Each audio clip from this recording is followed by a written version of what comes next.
everybody. Welcome to Monday Morning Must Knows. My name is Merlin Rothfield, and here are three very important things to pay attention to for the upcoming trading week. Now, of course, the inflation talk has gotten everybody really excited. Now it's turning to interest rate, and that, of course, leads to bond markets, which we're going to get to in just a second. But I want to start things off with, of course, the earnings calendar, because there have been some big names reported, and there are a few big ones this week. Let's take a look. Start things off on our Monday. You do have a few to speak of. You have Occidental Petroleum. You have Workday. Now, there's 897 companies reporting this week. Obviously, Monday, a very light day. Moving on to Tuesday, you have Target, AutoZone, Ross Stores, Kronos, and Hewlett-Packard. Wednesday brings you Salesforce, Lowe's, Viva Systems, Kohl's, and Neo. Thursday brings you Macy's, Costco, Best Buy, Marvell Technologies, Kroger, and Dell. And Friday, well, we've got nothing on Friday, so we'll just leave it all alone. So there's your companies reporting this week. Again, 897 of them to be precise.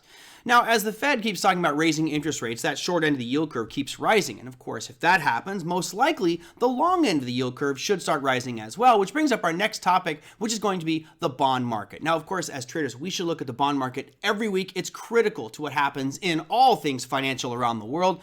So why is this one so important this week? Well, it has to do with the United States bond market. So let's take a peek at the 10-year.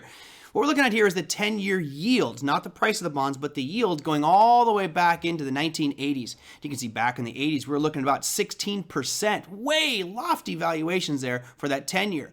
Now, of course, the housing market is tied to the 10-year in the United States, which means as the 10-year goes up, so do 30-year fixed rate mortgages. And we'll look at the trend here. It's been absolutely incredible since the 80s, just going lower and lower and lower and lower and lower. Now, if you follow core strategy, you understand the concepts of trend breaks, and you can see right here on the hard red edge, we have now broken above and made a interim new high.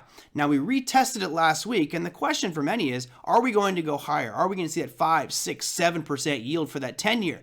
Now, remember, the higher that number goes, the more likely you're going to see pressure on the housing market, which, of course, is already under a little bit of pressure.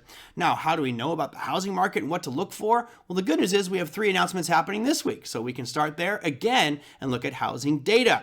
Start things off early in the week. As you can see, pending home sales coming out Monday at 10 a.m. Eastern Standard Time. Moving on to Tuesday, you have the S&P Case-Shiller Composite 20 Home Price Index coming out at 9 a.m. on Tuesday.